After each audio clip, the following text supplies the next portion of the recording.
I did it. We're here. We're live. Hello. Good morning. I apologize if anybody was waiting. It doesn't seem like it.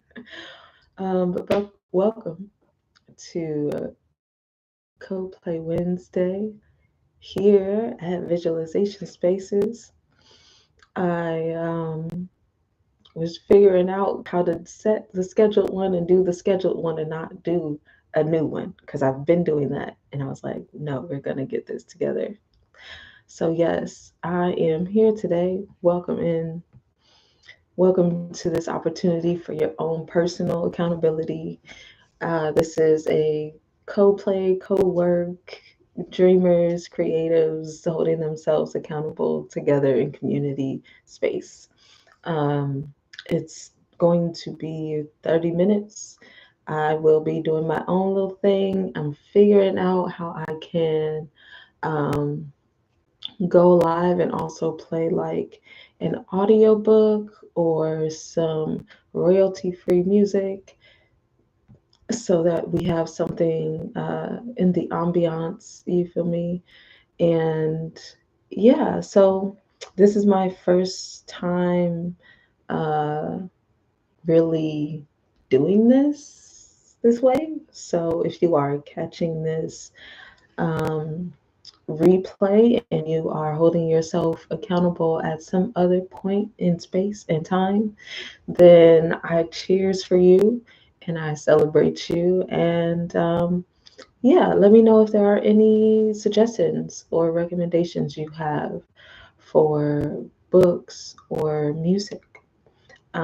I think I might just play something on my phone. Um, I was planning for my co-play today. I was planning to be accountable with some content for the Healing Conversations podcast. Y'all might be getting some like fun little behind the scenes things while we're here in this space together. So make sure you're here. And I was planning to do some clips for the podcast, which is launching on June 18th, which is next Wednesday here, and also on audio streaming platforms. And I was so excited about it. I was so excited about it. I did it this morning. I did it this morning. However, there are still more episodes that I have not done clips for. So I might do that. I might also just set them to schedule, and that'll be my accountability today. And yeah, we're just gonna jump into it. And if there's anything that you are working on, again, feel free to put it in the comments. And if there's any support that you're looking for, feel free to put that in the comments. And I can do my best to support you and connect you with someone who has the capacity to bring some light to whatever your challenge is. So, yeah, let's see. I'm trying to see what I can.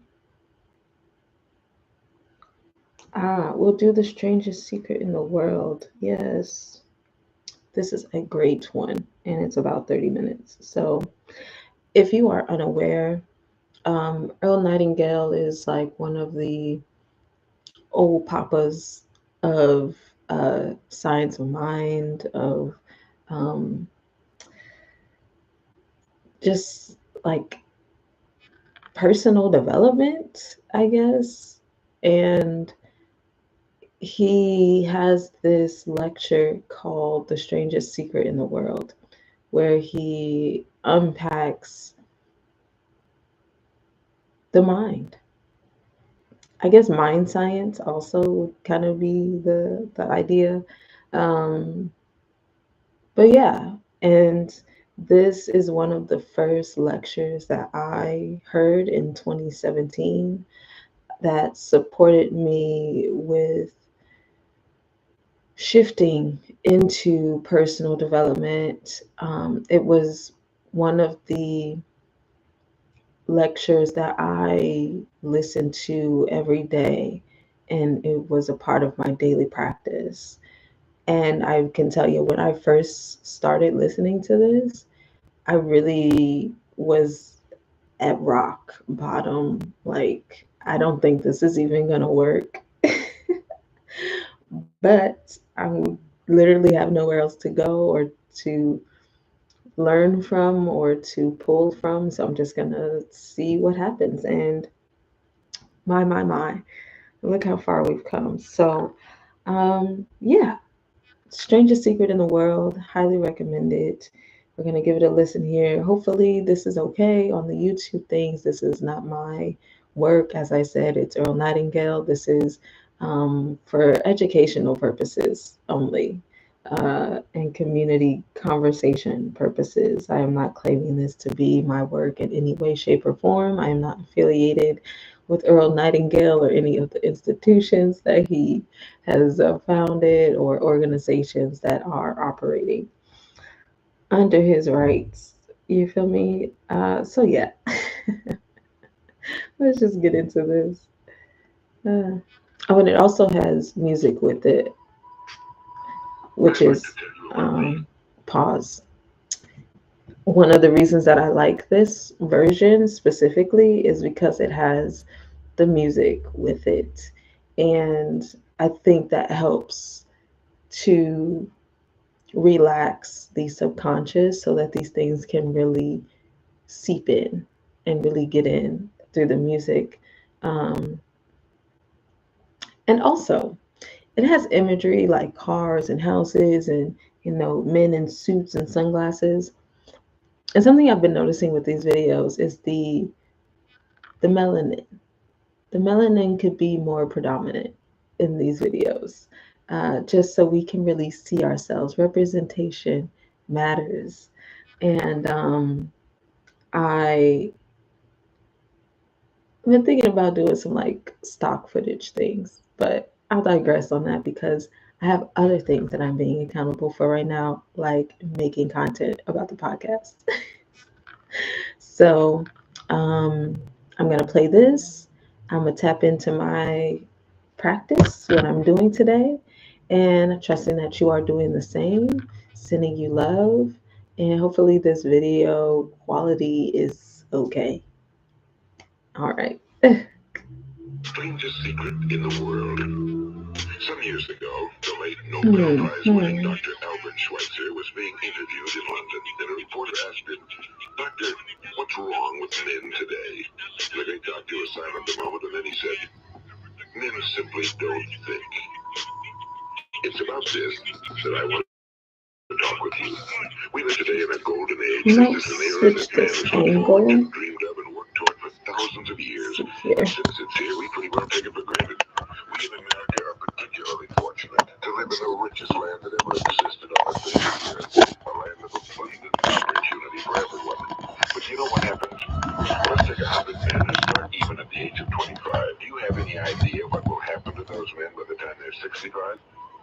These 100 men who all start even at the age of 25 believe they're going to be successful. So you can if you ask see what's happening here, but it's not like he was eager toward life, that there was a certain sparkle to his eye, an erectness to his carriage, and so you're not just staring at me. But by the Stare time at my screen.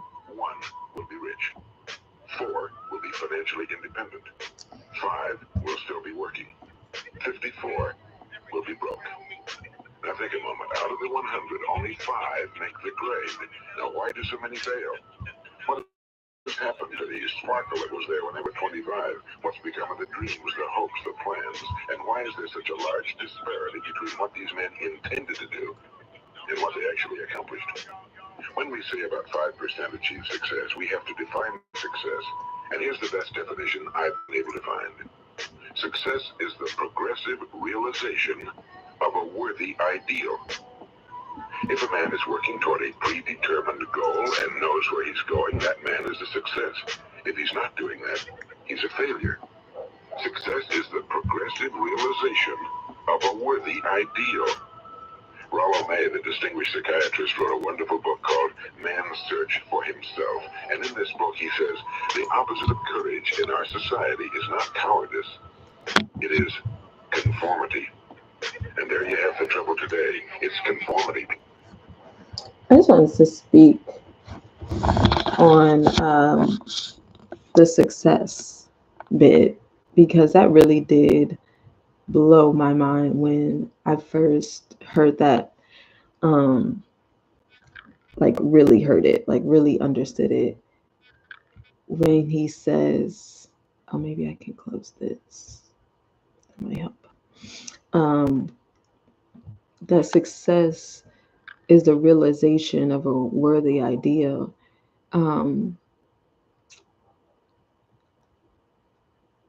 So often we are given these arbitrary guidelines on what success is. And you're supposed to have this amount of money and this type of partner and this type of house and this many children and this type of car. And that's what makes people successful. You know, these name brands, if you can get this, if you have even things with like investments and like bank accounts and all of those different things. Um, it's not really like a concrete thing, you know, because once those things are attained, that idea of success is exposed as just that, an idea. And when we have a material thing and expecting it to be the idea that we are thinking and feeling and desiring, it's like, oh, this is not it. Success is not like a tangible thing. And that really supported me, but I'm not here to preach on that today. Um, I was just waiting for my video to download and just wanted to share that with y'all. So let's continue. That's the trouble today. It's conformity. People acting like everyone else without knowing why, without knowing where they're going. Now think of it. In America right now, there are over 18 million people 65 years of age and older. And most of them are broke. They're dependent on someone else for life's necessities. Now, we learn to read by the time we're 7. We learn to make a living by the time we're 25. Usually by that time, we're not only making a living, we're supporting a family. And yet by the time we're 65, we haven't learned how to become financially independent in the richest land that has ever been known. Why? We conform. And the trouble is that we're acting like the wrong percentage group, the 95 who don't succeed. Now, why do these people conform? Well, they really don't know. These people believe that their lives are shaped by circumstances, by things that happen to them, by exterior forces. They're outer-directed people. A survey was made one time that covered a lot of men, working men, and these men were asked, why do you work? Why do you get up in the morning? 19 out of 20 had no idea. If you ask them, they'll say, well, everyone goes to work in the morning, and that's the reason they do it, because everyone else is doing it. Now let's get back to our definition of success. Who succeeds? The only person who succeeds is the person who is progressively realizing a worthy ideal. It's the person who says, I'm going to become this, and then begins to work toward that goal. I'll tell you who the successful people are. A success is the school teacher who's teaching school because that's what he or she wants to do. The success is the woman who's a wife and mother because she wanted to become a wife and mother and is doing a good job of it. The success is the man who runs the corner gas station because that was his dream. That's what he wanted to do. The success is the successful salesman who wants to become a top-notch salesman and grow and build his organization. A success is anyone who is doing deliberately a predetermined job because that's what he decided to do deliberately. But only 1 out of 20 does that. Now also That's why see today there how isn't my really any computer competition unless we handles make it for ourselves. Instead of competing, all we have to do doing is these create. multiple things. You know, for 20 years, I looked for the key which would determine what would happen to a human being. Was there a key I wanted to know which would make the future a promise that we could foretell to a large extent? Was there a key that would guarantee a person's becoming successful if he only knew about it and knew how to use it? Well, there is such a key, and I found it. Have you ever wondered why so many men work so hard and honestly without ever achieving anything in particular? and others don't seem to work hard and yet seem to get everything. They seem to have the magic touch. You've heard them say that about someone. Everything he touches turns to gold. And have you ever noticed that a man who becomes successful tends to continue to become successful? And on the other hand, have you noticed how a man who's a failure tends to continue to fail? Well, it's because goals. Some of us have goals, some don't. People with goals succeed because they know where they're going. It's that simple. Think of a ship leaving a harbor, and think of it with the complete voyage mapped out and planned. The captain and crew know exactly where it's going and how long it'll take. It has a definite goal. Now, 9,999 times out of 10,000, it will get to where it started out to get. Now, let's take another ship. It's like the first, only let's not put a crew on it or a captain at the helm. Let's give it no aiming point, no goal, no destination. We just start the engines and let it go. I think you'll agree with me that if it gets out of the harbor at all, it'll either sink or wind up on some deserted beach, a derelict. It can't go anyplace because it has no destination and no guidance, and it's the same with a human being. Take the salesman, for example. There's no other person in the world today with the future of a good salesman. Selling is the world's highest paid profession, if we're good at it, and if we know where we're going. Every company needs top-notch salesmen, and they reward those men. The sky's the limit for them. But how many can you find? Someone once said the human race is fixed, not to prevent Something the that strong from I winning, but to prevent the weak from losing. it said not to prevent the strong from winning, but to prevent the weak from losing. Because then people get upset and frustrated, and that's my assumption. But I'm not gonna go on a tangent with that. What I was saying is that a lot of these videos and lectures are about sales, like people who are interested in the industry of salesmanship. And I want to remind us all that creativity is also valid. And yes, there is some selling when it comes to being a creative. However, it's not as direct. So when we hear sales, I know when I hear salesman, I do make that kind of personal adjustment. But continue. The American economy today can be likened to a profession, if we're good at it, and if we know where we're going. Every company needs top-notch salesmen, and they reward those men. The sky's the limit for them. But how many can you find? Someone once said the human race is fixed, not to prevent the strong from winning, but to prevent the weak from losing. The American economy today can be likened to a convoy in time of war. The entire economy is slowed down to protect its weakest link, just as the convoy had to go at the speed that would permit its slowest vessel to remain in formation. That's why it's so easy to make a living today. It takes no particular brains or talent to make a living and support a family today. So we have a plateau of so-called security, if that's what a person's looking for. But we do have to decide how high above this plateau we want to aim. Now let's get back to the strangest secret in the world, the story that I wanted to tell you today.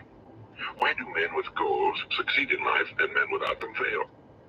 Well, let me tell you something which, if you really understand it, will alter your life immediately. If you understand completely what I'm going to tell you from this moment on, your life will never be the same again. You'll suddenly find that good luck just seems to be attracted to you. The things you want just seem to fall in line, and from now on you won't have the problems, the worries, the gnawing lump of anxiety that perhaps you've experienced before. Doubt, fear, well, they'll be things of the past. Here's the key to success and the key to failure. We become what we think about.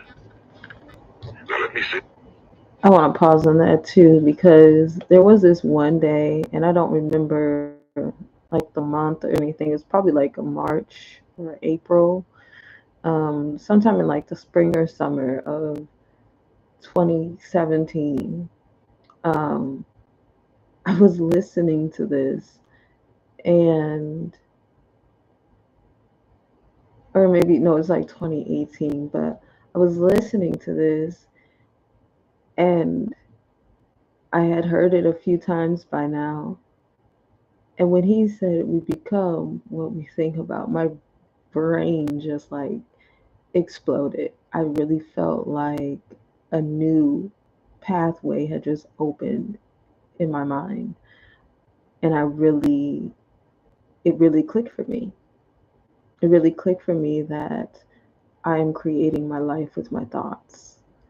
And that is a powerful realization when we really allow it to sink in. But continue. And again, we become what we think about.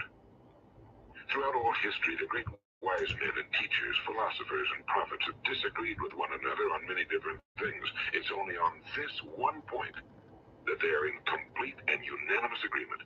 Listen to what Marcus Aurelius, the great Roman emperor, said. A man's life is what his thoughts make of it. Disraeli said this. Everything comes if a man will only wait. I brought myself by long meditation to the conviction that a human being with a settled purpose must accomplish it, and that nothing can resist a will that will stake even existence for its fulfillment. Ralph Waldo Emerson said this, a man is what he thinks about all day long.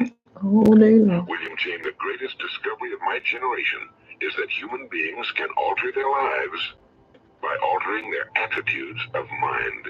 And he also said, we need only in cold blood act as if the thing in question were real, and it will become infallibly real by growing into such a connection with our life that it will become real. It will become so knit with habit and emotion that our interest in it will be those which characterize belief. He also said, if you only care enough for a result, you will almost certainly attain it. If you wish to be rich, you will be rich. If you wish to be learned, you will be learned. If you wish to be good, you will be good. Only you must then really wish these things and wish them exclusively, and not wish at the same time 100 other incompatible things just as strongly. In the Bible, you read in Mark 9:23, if thou canst believe, all things are possible to him that believeth. My old friend Dr. Norman Vincent Peale put it this way. This is one of the greatest laws in the universe. Fervently do I wish I'd discovered it as a very young man. It dawned upon me much later in life, and I found it to be one of the greatest, if not my greatest discovery outside of my relationship to God. The great law, briefly and simply stated, is that if you think in negative terms, you will get negative results. If you think in positive terms, you will achieve positive results. That is the simple fact, he went on to say, which is at the basis of an astonishing law of prosperity and success. In 3 words, believe and succeed. William Shakespeare put it this way, our doubts are traitors and make us lose the good we oft might win by fearing to attempt. George Bernard Shaw said, people are always blaming their circumstances for what they are. I don't believe in circumstances. The people who get on in this world are the people who get up and look for the circumstances they want, and if they can't find them, make them. Well, that's pretty apparent, isn't it? And every person who discovered this for a while believed that he was the about. Now it stands to reason that a person who's thinking about a concrete and worthwhile goal is going to reach it, because that's what he's thinking about. And we become what we think about. What are you thinking about? Firstly, the man who Just pause that. What are you thinking about right now? While you're watching this, listening to this, playing it in the background, what are you thinking about? Just ask yourself that. has no goal, who doesn't know where he's going, and whose thoughts must therefore be thoughts of confusion and anxiety and fear and worry, becomes what he thinks about. His life becomes one of frustration and fear and anxiety and worry. And if he thinks about nothing, he becomes nothing. Now, how does it work? Why do we become what we think about? Well, I'll tell you how it works as far as we know. Now, to do this, I want to tell you about a situation that parallels the human mind. Suppose a farmer has some land, and it's good fertile land. Now, the land gives the farmer a choice. He may plant in that land whatever he chooses. The land doesn't care. It's up to the farmer to make the decision. Now remember, we're comparing the human mind with the land because the mind, like the land, doesn't care what you plant in it. It will return what you plant, but it doesn't care what you plant. Now let's say that the farmer has 2 seeds in his hand. One is a seed of corn, the other is nightshade, a deadly poison. He digs 2 little holes in the earth and he plants both seeds, one corn, the other nightshade. He covers up the holes, waters and takes care of the land, and what will happen? Invariably, the land will return what's planted, as it's written in the Bible, as ye sow, so shall ye reap. Now remember, the land doesn't care. It'll return poison in just as wonderful abundance as it will corn. So up come the two plants. One corn, one poison. Now the human mind is far more incredible and mysterious than the land, but it works the same way. It doesn't care what we plant. Success, failure. A concrete, worthwhile goal, or confusion. Misunderstanding, fear, anxiety, and so on. But what we plant, it must return to us. You see, the human mind is the last great unexplored continent on Earth. It contains riches beyond our wildest dreams. It will return anything we want to plant. Now you might say, well, if that's true, why don't people use their minds more? Well, I think they figured out an answer to that one, too. Our mind comes as standard equipment at birth. It's free, and things that are given to us for nothing we place little value on. What we pay money for, we value. The paradox is that exactly the reverse is true. Everything that's really worthwhile in life came to us free. Our minds, our souls, our bodies, our hopes, our dreams, our ambitions, our intelligence, our love of family and children and friends and country. Another question. Who gave you your dreams? Where did your dreams come from? I could talk about that one, but another question that's good for this. All these priceless possessions. And we are wrapping up soon, and I realize I talked through quite a bit of this. Let's see, let's bring it back. Oh, you can kind of see me, so I'm gonna talk to you this way. As you can see, we still have some time left in the video. So next week, I will most likely pick this back up because it's really good. And the second half of this, the B side, he gives these 6 steps to support you with being successful. And I think they're pretty powerful. And I won't say that I have followed all of them, ritualistically or with any sort of like consistent practice. I mean, I think the saving the money, but in any case, they are, there are some very sound principles in this. And I'm now realizing that actually a lot of them I do actually practice regularly. I just didn't do it while I was listening to this in my early time and pick that practice up then. But the practices are there and the results are sound, I can say from experience. So yeah, we will pick this back up next week for our co-play play. Are free. But the things that cost us money are actually very cheap and can be replaced at any time. A good man can be completely wiped out and make another fortune. He can do that several times. Even if our home burns down, we can rebuild it. But the things we got for nothing, we can never replace. The human mind isn't used because we take it for granted. Familiarity breeds contempt. It can do any kind of job we assign to it. We use it for little jobs instead of big important ones. Universities have proved that most of us are operating on about 10% or less of our abilities. So decide now, what is it you want? Plant your goal in your mind. It's the most important decision you ever make in your entire life. What is it you want? You want to be an outstanding salesman? A better worker at your particular job? You want to go places in your company, in your community? You want to get rich? All you've got to do is plant that seed in your mind, care for it, work steadily toward your goal, and it will become a reality. It not only will, there's no way that it cannot. You see, that's a law, like the laws of Sir Isaac Newton, the laws of gravity. If you get on top of a building and jump off, you'll always go down. You'll never go up. And it's the same with all the other laws of nature. They always work. They're inflexible. Think about your goal in a relaxed, positive way. Picture yourself in your mind's eye as having already achieved this goal. See yourself doing the things you will be doing when you've reached your goal. Ours has been called the phenobarbital age, the age of ulcers and nervous breakdowns and tranquilizers. At a time when medical research has raised us to a new plateau of good health and longevity, far too many of us worry ourselves into an early grave trying to cope with things in our own little personal ways without learning a few great laws that will take care of everything for us. These things we bring on ourselves through our habitual way of thinking. Every one of us is the sum total of his own thoughts. He is where he is Because that's exactly where he really wants to be, whether he'll admit that or not. Each of us must live off the fruit of his thoughts in the future, because what you think today and tomorrow, next month and next year, will mold your life and determine your future. You're guided by your mind. I remember one time I was driving through eastern Arizona and I saw one of those giant earth-moving machines roaring along the road at about 35 miles an hour with what looked like 30 tons of dirt in it. A tremendous, incredible machine. And there was a little man perched way up on top with the wheel in his hands guiding it. And as I drove along, I was struck by the similarity of that machine to the human mind. Just suppose you're sitting at the controls of such a vast source of energy. Are you going to sit back and fold your arms and let it run itself into a ditch? Or are you going to keep both hands firmly on the wheel and control and direct this power to a specific, worthwhile purpose? It's up to you. You're in the driver's seat. You see, the very law that gives us success is a two-edged sword. We must control our thinking. The same rule that can lead a man to a life of success, wealth, happiness, and all the things he ever dreamed of for himself and his family.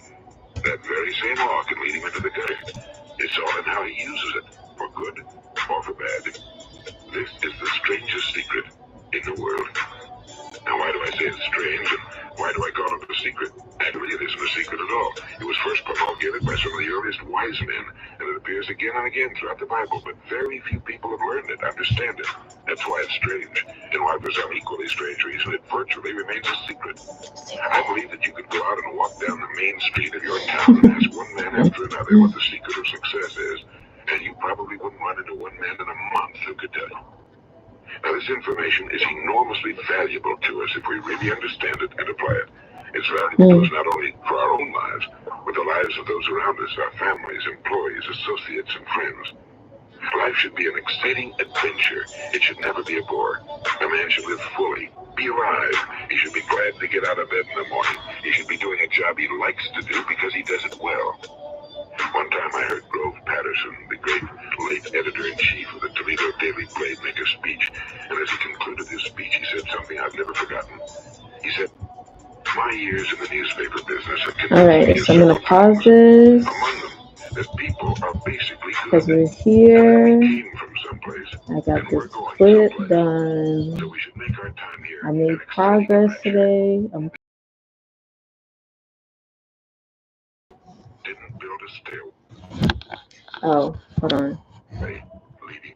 Ooh, I won't leave you on that cliffhanger. My That's good years in the stuff. newspaper business have convinced me of several things. Among them, that people are basically good, and that we came from someplace, and we're going someplace. To make our time here an exciting adventure. The architect of the universe didn't build a stairway leading nowhere. Wow. That's another one that used to hit me. The architect of the universe didn't build a stairway leading nowhere. Your life has a purpose. Everything is working in divine order. As a word that Reverend Michael Bernard Beckwith brought into my atmosphere is chaotic. You know, everything is coming together in an order. However, it looks kind of crazy. It looks like chaos. However, it is a divine order. And we just happen to have the perspective of the human, in which it looks crazy. Someone was actually, I was telling someone recently that when my nephew was a baby, I used to call him Turtle because I would like hold him and like give him a little shimmy, and then he would go like, and I was like, "Oh, you're like a little turtle," and the person I was talking to said they were probably terrified. It's like when we pick up our pets and they're just like, "What's going on?" That's how we are with spirit, with the divine order. We're just like, "What's happening?" It's all about perspective. But yes, this has been our co-play. I felt very productive today. I hope you feel very productive today. And I'm rooting for you with whatever you're working on. Again, you can leave it in the comments what you're working on, and we can put some good energy on that thing and hold you accountable as we check in week after week. You can also message me on Instagram at VZ Spaces and check out vzspaces.com to see what other groups and events and things we got going on. Check out the Healing Conversations podcast. It goes live on Wednesdays. So that'll be something that you can do while you are continuing to work. Give yourself another 30 minutes of accountability while you're listening to Healing Conversations podcast.